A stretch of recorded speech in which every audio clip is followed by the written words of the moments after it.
This person sold me the dream. Yeah, I'm going to have them as a freelancer and they can worry about their own tax. What's the issue with that and the kind of ramifications of doing that? Well, one thing is you're going to get yourselves in trouble with SARS, which is your equivalent to your tax office over here. They are very compliant. I pay all the obligations that I'm obligated to as a South African employer.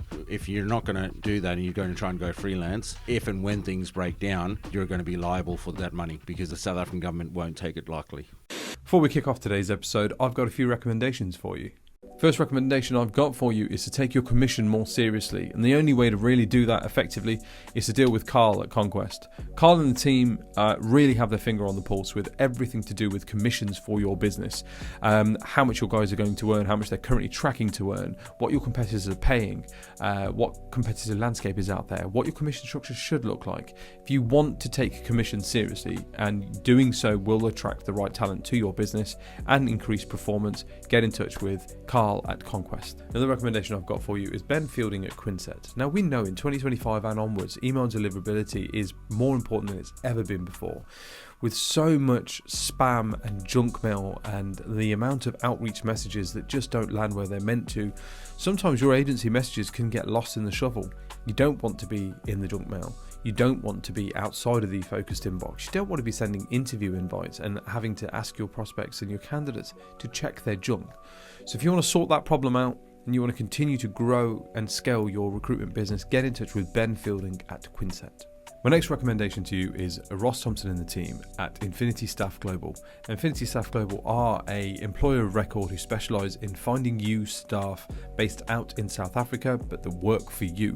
Outsourcing and offshoring is the secret to growing and scaling a recruitment business in 2025 and onwards. And I highly recommend that you consider South African staff for your recruitment business, be it in a sales capacity, i.e. 180 or 360 degree recruiters, be it marketing, be it administrative functions, back office support, anything that you might need for your recruitment agency, get in touch with Ross and the team on the details in the description. The final recommendation I've got for you is Matt Fox at Exodus Advisory. Exodus Advisory was born out of Matt's journey selling his recruitment business. Along the way, the journey was incredibly difficult. There was a lot of forwards and backwards. There was things that he wished he knew back then that would have changed some of the things that he did with his business. So Matt set up Exodus to help recruitment businesses be exit ready. This is not an overnight thing, and the last thing you want to be doing is having to exit your business, not because you want to, but because you have to. So if you're looking to plan an exit in 3 to 5 years' time, Matt Fox is the guy you need to be speaking to.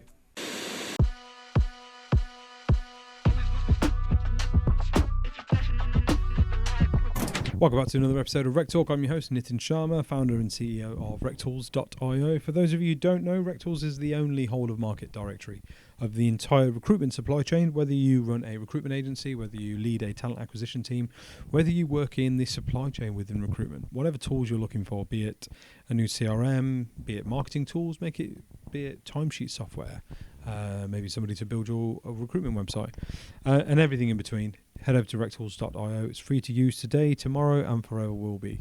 My guest today is from the RecTools recommended Infinity Staff Global. I got it right this time.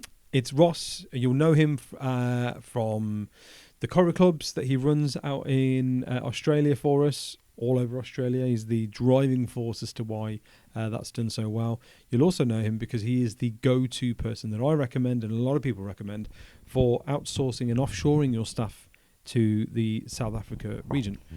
Both of my members of staff have come through Ross.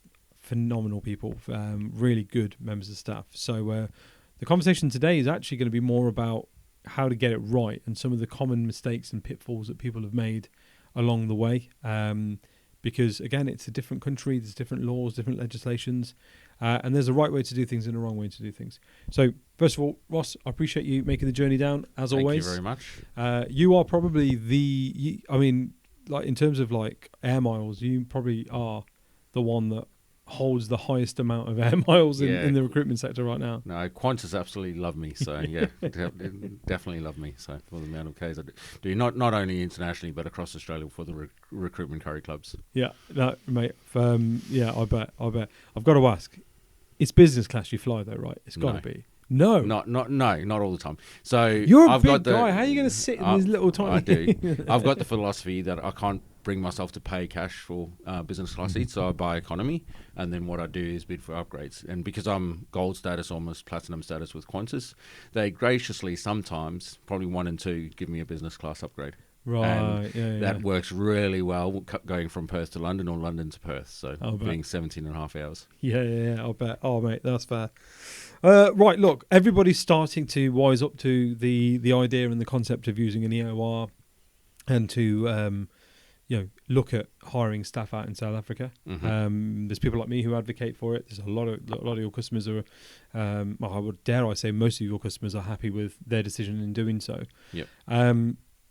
So why do you think then that we need to be aware of kind of what works and what doesn't work? What are the There are a lot of companies out there that are trying to do outsourcing to South Africa. I will first of all say I'm proud to say that we are a truly South African owned company, owned entity. So we don't rely on any third parties. A lot of my competitors are using third parties and EORs and doing an upfront fee model. We do not do that. We work very closely in partnership with our clients to make sure A, we find the top talent, B, we employ them on correct contracts, and C, make sure that we pay all the taxes and obligations to the South African government that are required. So, yeah. And does that?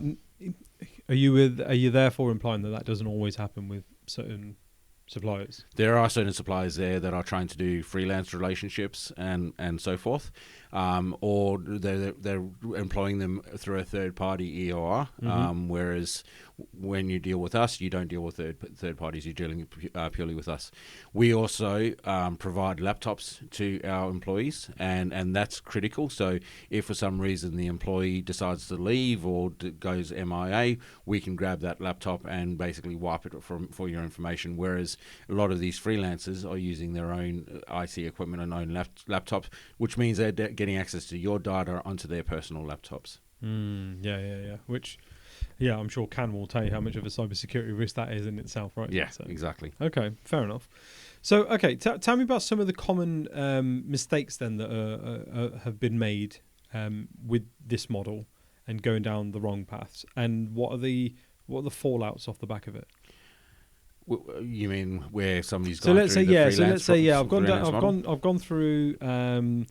I'm working with ABC business, and this person, he's a silver-tongued guy. He's told me the dream. Yeah, I'm gonna have them as a freelancer, and they can worry about their own tax, and it means I get to pay on that a little bit less as well, and it'll be fine. So what's the issue with that, and what is the kind of ramifications of doing that? Well, one thing is you're going to get yourselves in trouble with SARS, which is your equivalent to your tax office over here. So SARS is actually probably one of the better taxation systems in the world. They are very compliant. They watch everything like a hawk. So if you're trying to do a freelance, you're trying to avoid the taxes that you pay as an employer, SARS will be definitely onto you. So with me employing people, I've got to make sure I pay the skills development levy. I pay all the other obligations that I'm obligated to as a South African employer. And if you're not going to do that and you're going to try and go freelance, I can guarantee you now that if and when things break down, you're going to be liable for that money, because the South African government won't take it lightly. So what happens in the scenario that, say, I'm paying a member of staff out there in South Africa, freelance, and what the agreement is, he's going to cover his own taxes, right? He's freelancing for me. Yeah. He's going to cover his own taxes. What happens in the scenario that he hasn't been paying his taxes?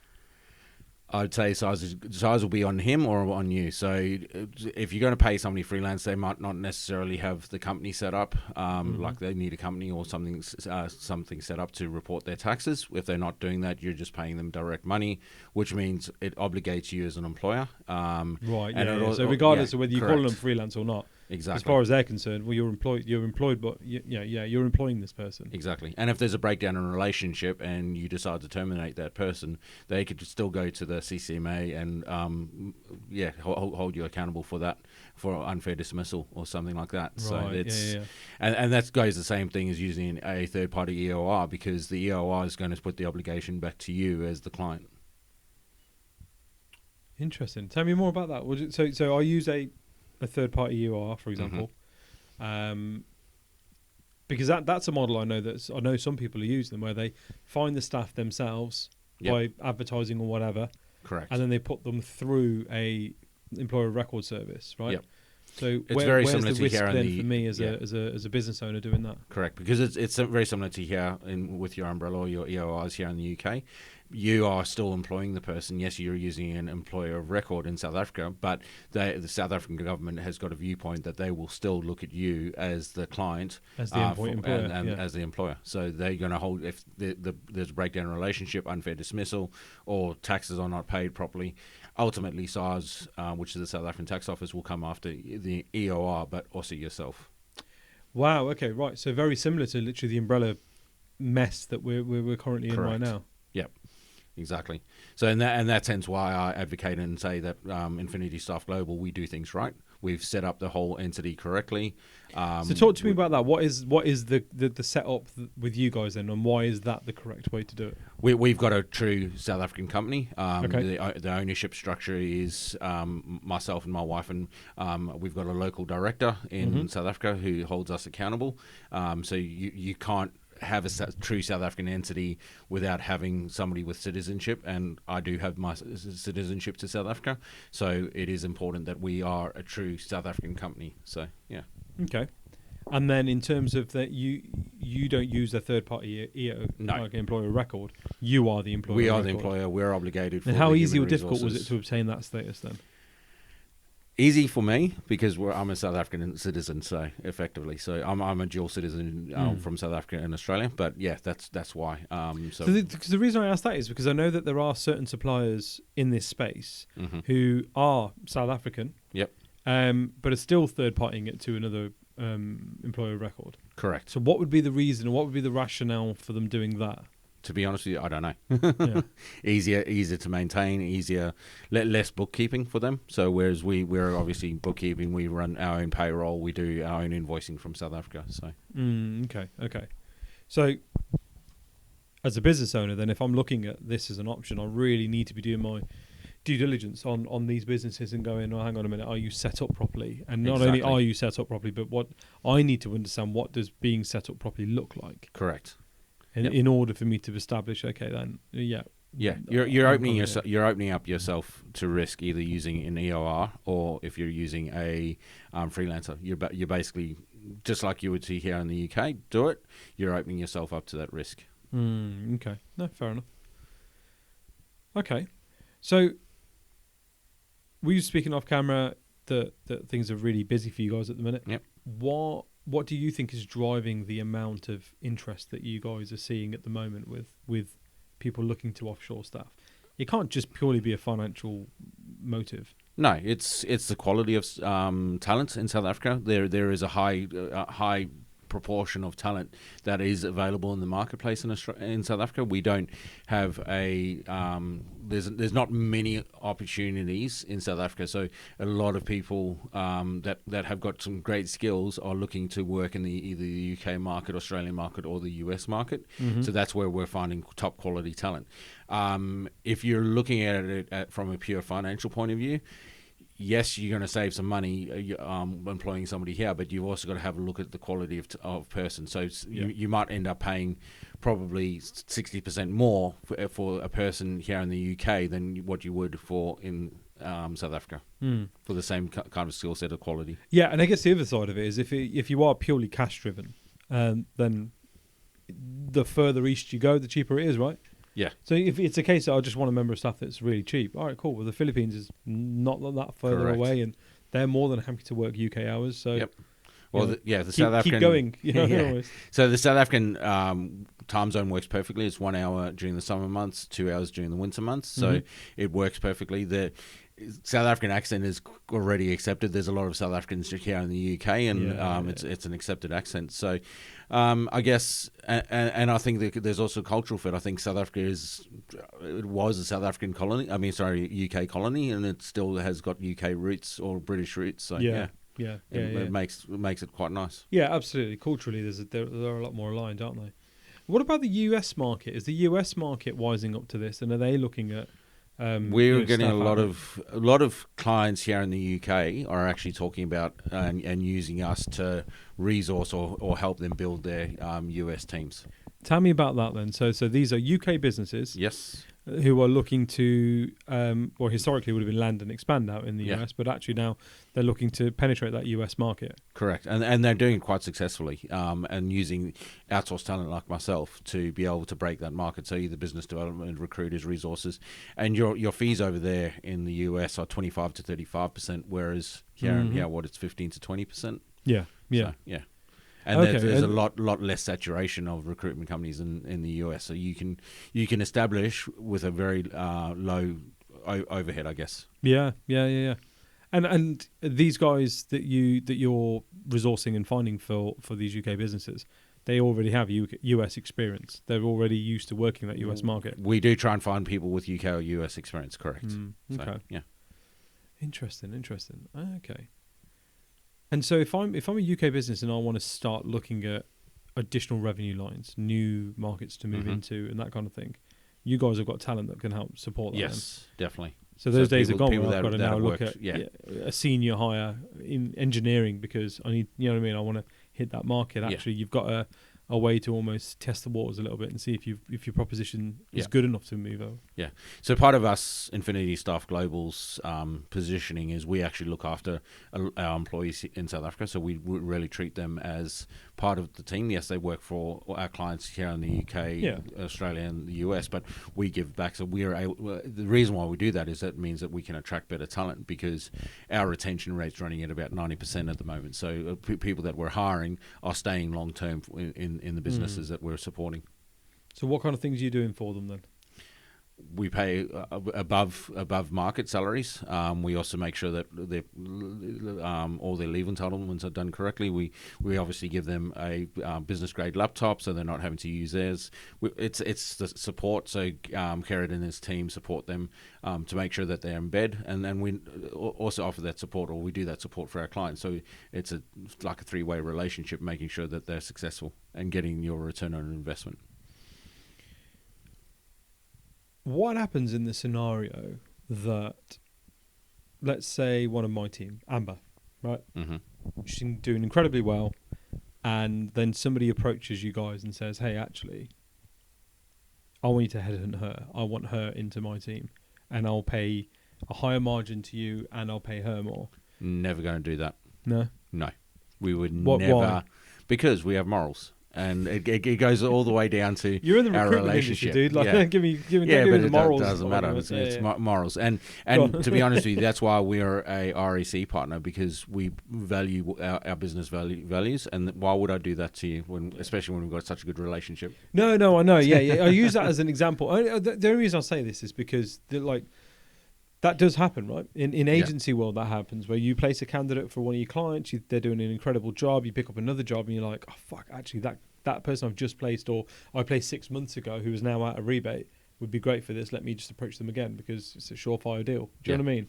We don't charge an upfront fee. Yeah. We make our money on a monthly basis. So you're churning revenue then, aren't you, in that scenario? Yeah. Correct. So exactly. Then if we do that, it's not going to benefit you. It's not going to benefit me. It's going to give me a bad raps with my client. So we'd never do that. Yes, we go and headhunt talent that could be very similar to Amber from somewhere else, but that's what you pay us to do. So our return on investment is by far from longevity, not just I'll give Amber to you for 6 months, and I'll try and get her to somebody else. Yeah, and just keep churning your runners. Yeah, well, that makes sense, doesn't it? Let's take a short break for a moment from this incredibly interesting podcast to hear about the 4 recommendations I've got for you again for your growing, scaling and ambitious recruitment business. First recommendation I've got for you is to take your commission more seriously, and the only way to really do that effectively is to deal with Carl at Conquest. Carl and the team really have their finger on the pulse with everything to do with commissions for your business, how much your guys are going to earn, how much they're currently tracking to earn, what your competitors are paying, what competitive landscape is out there, what your commission structure should look like. If you want to take commission seriously, and doing so will attract the right talent to your business and increase performance, get in touch with Carl at Conquest. Another recommendation I've got for you is Ben Fielding at Quinset. Now, we know in 2025 and onwards, email deliverability is more important than it's ever been before. With so much spam and junk mail and the amount of outreach messages that just don't land where they're meant to, sometimes your agency messages can get lost in the shuffle. You don't want to be in the junk mail. You don't want to be outside of the focused inbox. You don't want to be sending interview invites and having to ask your prospects and your candidates to check their junk. So if you want to sort that problem out and you want to continue to grow and scale your recruitment business, get in touch with Ben Fielding at Quinset. My next recommendation to you is Ross Thompson and the team at Infinity Staff Global. Infinity Staff Global are an employer of record who specialise in finding you staff based out in South Africa, but that work for you. Outsourcing and offshoring is the secret to growing and scaling a recruitment business in 2025 and onwards. And I highly recommend that you consider South African staff for your recruitment business, be it in a sales capacity, i.e. 180 or 360 degree recruiters, be it marketing, be it administrative functions, back office support, anything that you might need for your recruitment agency. Get in touch with Ross and the team on the details in the description. The final recommendation I've got for you is Matt Fox at Exodus Advisory. Exodus Advisory was born out of Matt's journey selling his recruitment business. Along the way, the journey was incredibly difficult. There was a lot of forwards and backwards. There was things that he wished he knew back then that would have changed some of the things that he did with his business. So Matt set up Exodus to help recruitment businesses be exit ready. This is not an overnight thing, and the last thing you want to be doing is having to exit your business, not because you want to, but because you have to. So if you're looking to plan an exit in 3 to 5 years' time, Matt Fox is the guy you need to be speaking to. I asked that because that's a question I've had before. On a couple of occasions actually, that's come up as in conversations.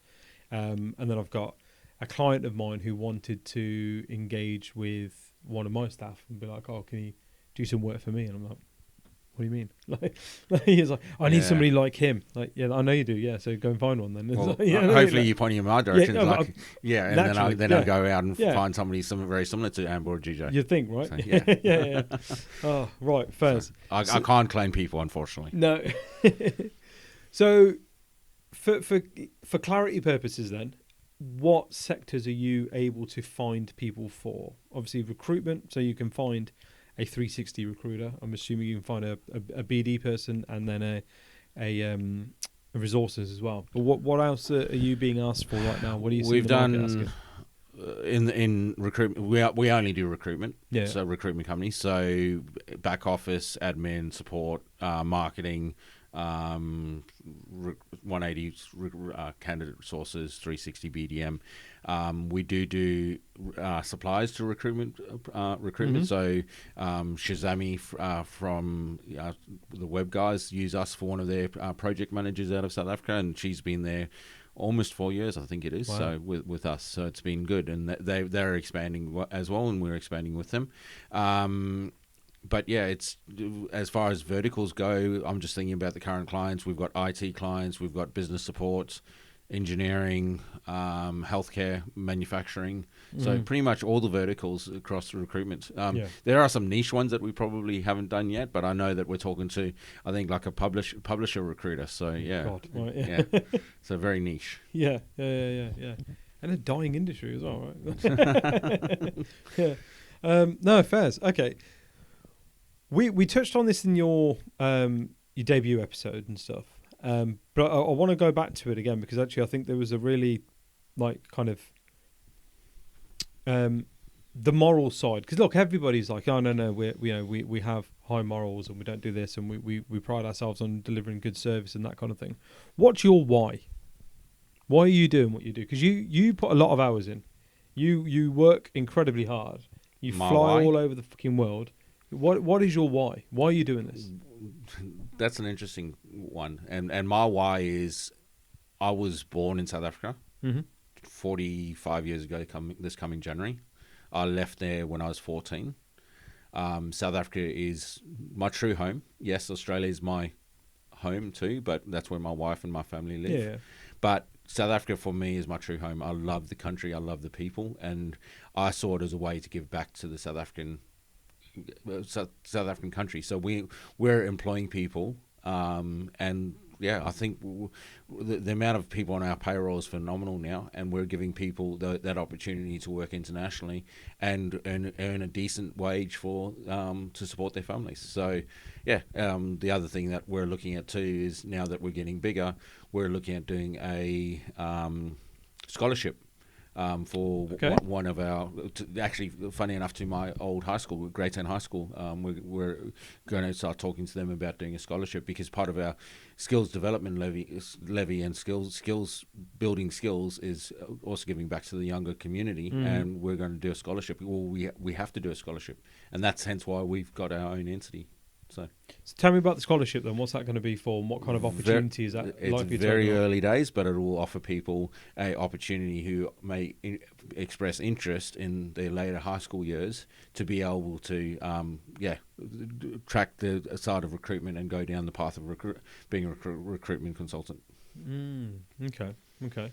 And your involvement in that as a scholarship provider, I suppose, is it purely financial? Is it training and it'll be workshopping? fun. It is very early. We haven't you still got to conversations. scope this out properly. We're still scoping it out, but that's part of our journey. So yeah. Okay.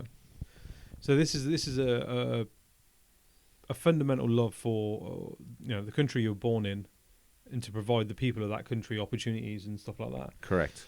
Look, like if we weren't doing it and other companies weren't doing it and growing that, the unemployment rate in South Africa is extremely high already. We're just adding the opportunity and giving people the opportunity that they not necessarily have at the moment.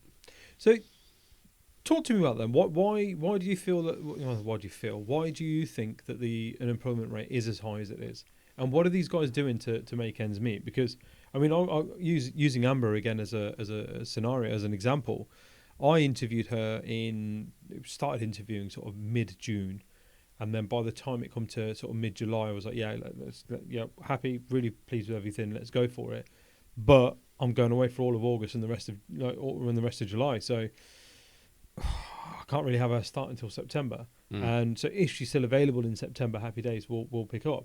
And then I'd completely forgot in the back of my mind, I was sort of like, I bet she's found something by now. Surely it's been 6 weeks and she was interviewing, and do you know what I mean? Yeah. So why is unemployment as high as it is over there? Because these guys are incredibly talented. And then second follow up to that is then what are they doing to make ends meet? Yeah.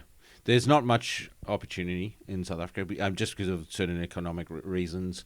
There's a larger population than what there are opportunities, and it is hard for people to find decent good jobs. So Amber probably, I don't know Amber's specific situation, but she's possibly living at home, like really scrounging around. There's no public welfare or anything like that, so you don't get unemployment or anything like that. So yeah, it's a matter of scrounging around and living with family and stuff like that. So there are a lot of hardship cases in South Africa where people are living on the street. Like if you go down the main street of Durban and stuff like that, you see a high amount of people begging on the side. And these by and large, there's incredibly talented, intelligent people, possibly well-educated people who are just in these situations, right? Yeah, exactly.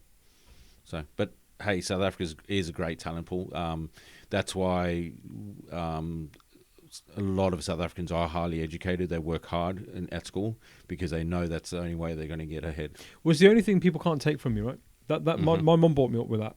Yeah. So, look, they can take your money, they can take your citizenship, they can kick you out of the country, they can do anything, they can steal all your nice things, but they can't take your education. Education or work ethic. Right. So work ethic, South Africans, I'll say this all day long and people can hit me over the head for it. I find the work ethic of South Africans far outpaces Australians or the people here in the UK. So no offense, but you're not going to hear an argument from me. I'm lazy. I'm openly lazy. Yeah. The more time I can spend scrolling on TikTok, the better. This is why I do this for a job. Yeah. No, all right, okay, fair enough. So what you've got? Are you happy to disclose approximately how many runners have you guys got out at the minute? How many people have you got working for you guys? We're close to 55. Wow. Okay. Yeah, close to it. And I think we've got about 20 new starts happening in the next couple of months. Wow, that's some Yeah. growth then. Yeah. And obviously this is just likely to continue because look, the more you go out to these events and the more people you speak to, you're planting seeds, and these seeds then eventually are ready to harvest when it comes back round to the next time you fly out that way in that correct. direction, right? Yeah. Are you seeing a trend in types of roles that people are coming to you for first? No, it's a broad people gamut. asking you for salespeople? It's recruiters, BDMs, resources, back office, marketing. It's a blend of everything. It is a blend of everything. So when we launched Infinity Soft Global 5 years ago, we've started very small in Australia. It hasn't been, it wasn't my main business. And then I sold the construction engineering and recruitment business. We then obviously kept the healthcare business and really started pushing about this time last year into both into the UK market, and I think we've experienced double-digit percentage growth over the last 6 months, to be honest. Yeah. And it's month on month, more and more correct. coming through. Yeah. And it's because we care. And we want to see, like, we're not just a set and forget. We're not going to just find you somebody. We're going to find you somebody, make sure that person fits in. We're going to onboard that person. We're going to get them a computer set up. We're going to help out with IT setups, making sure that person is successful in your business.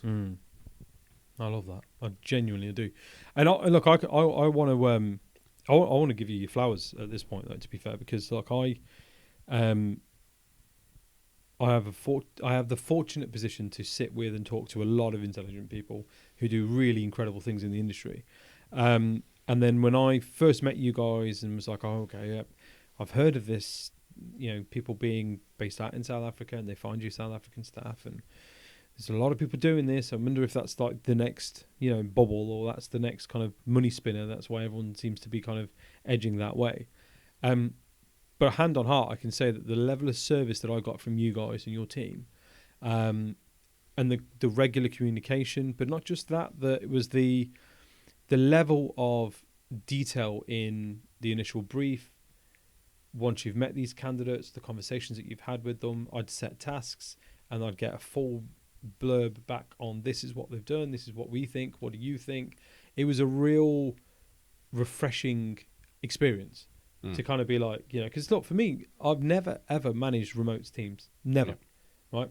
My recruitment business, we hired within a 15-mile radius of the office, and we were in there all the time, right?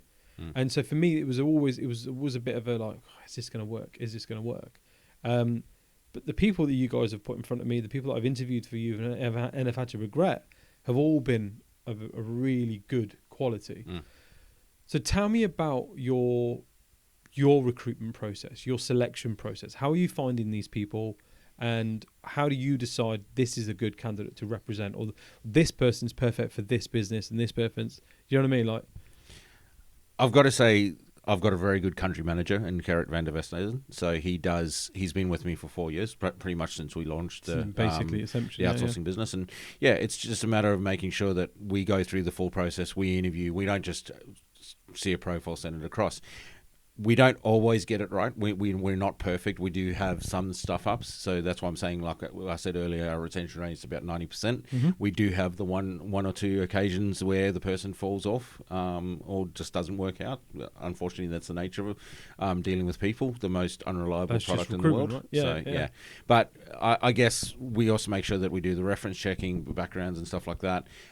We are looking at additional things, like we're having a chat to Bobby from Elevate to make sure that we're doing profiling. We're waiting for his tool. Hurry up, Bobby, with the that happy tool. test. Happy test. So so we can integrate that into our process too. The other thing we do too is offer additional training for 2 hours a month. We say to all the recruiters, resources, hey, attend this training with Vanessa Rath or stuff like that. So it's just about a matter of making sure that we've got that culture of finding quality, but also building on quality.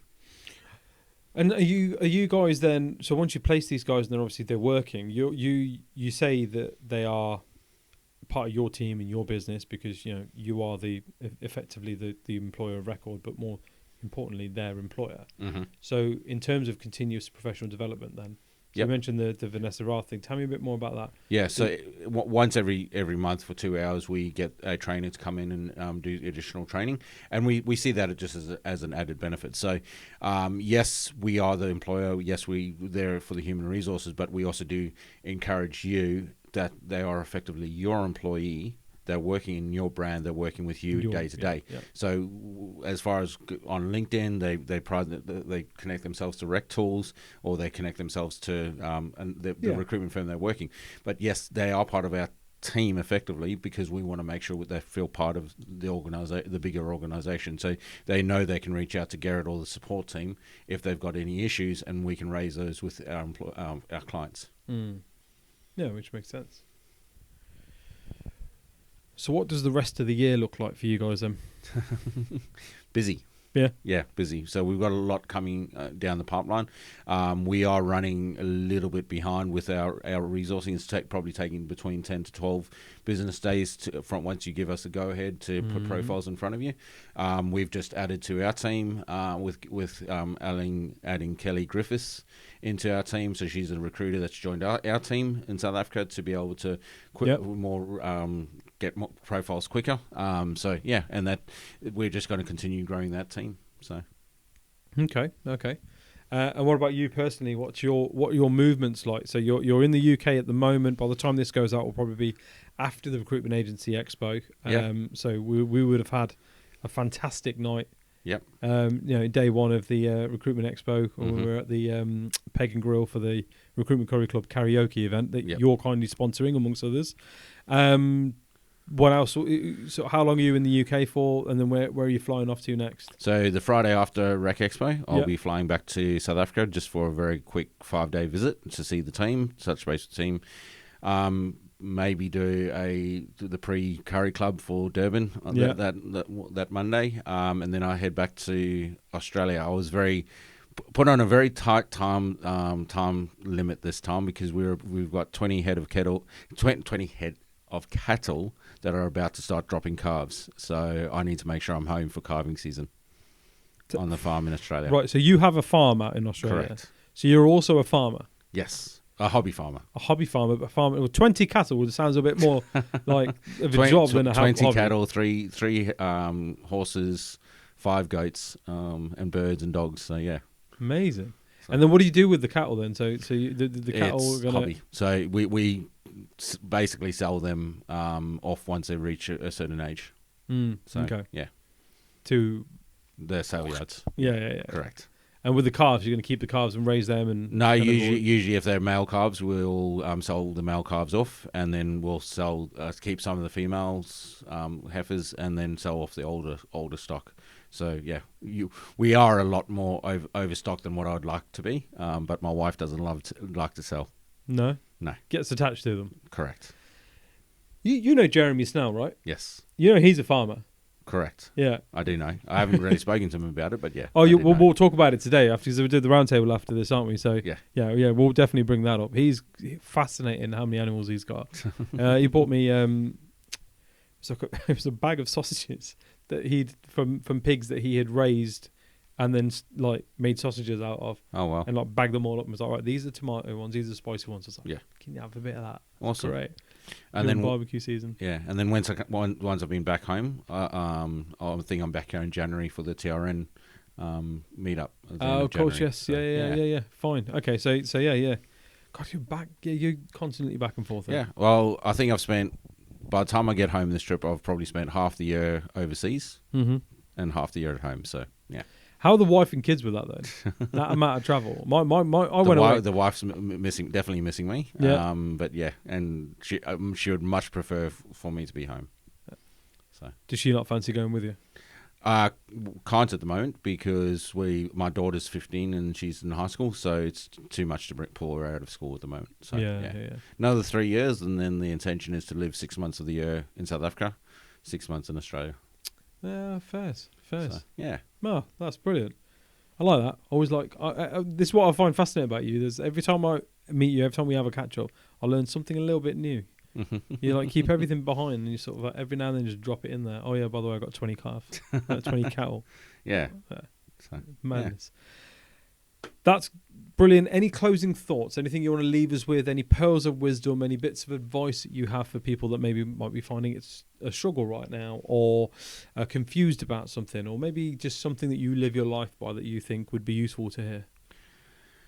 I guess the biggest topic or theme that's been coming up this week and last week while I've been here in the UK is how do I scale using South African talent? And it's a way to do it, and people are doing it successfully. So I've got a healthcare recruiter based out of Manchester. He started with one person earlier this year. He's now grown to two. So his business has been able to expand. Yeah, exactly. His business has been able to expand using South African talent at a whole lot less cost than what he would being onshore. And there are a lot of solos out there too. So I will say this: if you are a team member, we've got a very unique solo offering. Have a chat to me, or look me up and have a chat, because it's a way to grow your or scale your business with a fractional model. But you have to be a team solo member. I love that.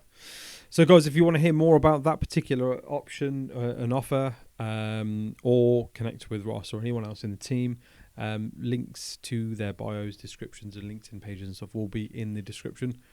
Mate, I want to thank you once again. I always enjoy our conversations. I'm looking forward to our roundtable that we're going to film in a couple of hours or so.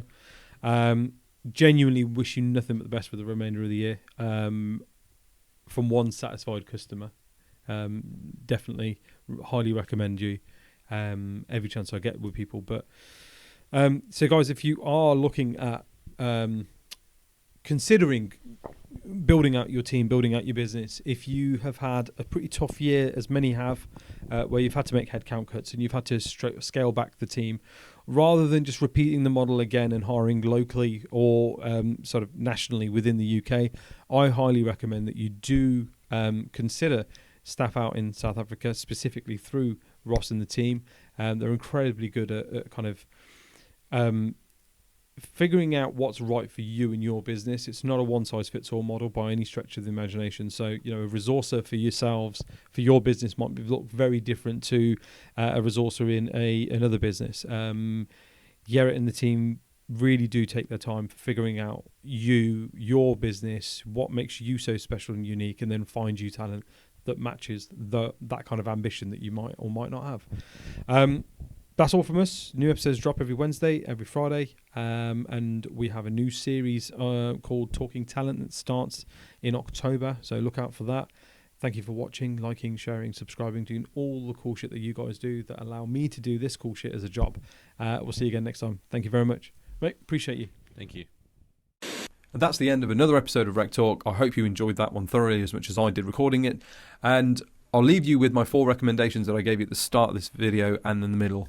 Get in touch with these guys. They know what they're doing. First recommendation I've got for you is to take your commission more seriously. And the only way to really do that effectively is to deal with Carl at Conquest. Carl and the team really have their finger on the pulse with everything to do with commissions for your business. How much your guys are going to earn, how much they're currently tracking to earn, what your competitors are paying, what competitive landscape is out there, what your commission structure should look like. If you want to take commission seriously, and doing so will attract the right talent to your business and increase performance, get in touch with Carl at Conquest. Another recommendation I've got for you is Ben Fielding at Quinset. Now, we know in 2025 and onwards, email deliverability is more important than it's ever been before. With so much spam and junk mail and the amount of outreach messages that just don't land where they're meant to, sometimes your agency messages can get lost in the shuffle. You don't want to be in the junk mail. You don't want to be outside of the focused inbox. You don't want to be sending interview invites and having to ask your prospects and your candidates to check their junk. So if you want to sort that problem out and you want to continue to grow and scale your recruitment business, get in touch with Ben Fielding at Quinset. My next recommendation to you is Ross Thompson and the team at Infinity Staff Global. Infinity Staff Global are an employer of record who specialise in finding you staff based out in South Africa, but that work for you. Outsourcing and offshoring is the secret to growing and scaling a recruitment business in 2025 and onwards. And I highly recommend that you consider South African staff for your recruitment business, be it in a sales capacity, i.e. 180 or 360 degree recruiters, be it marketing, be it administrative functions, back office support, Anything that you might need for your recruitment agency, get in touch with Ross and the team on the details in the description. The final recommendation I've got for you is Matt Fox at Exodus Advisory. Exodus Advisory was born out of Matt's journey selling his recruitment business. Along the way, the journey was incredibly difficult. There was a lot of forwards and backwards. There was things that he wished he knew back then that would have changed some of the things that he did with his business. So Matt set up Exodus to help recruitment businesses be exit ready. This is not an overnight thing, and the last thing you want to be doing is having to exit your business, not because you want to, but because you have to. So if you're looking to plan an exit in 3 to 5 years' time, Matt Fox is the guy you need to be speaking to.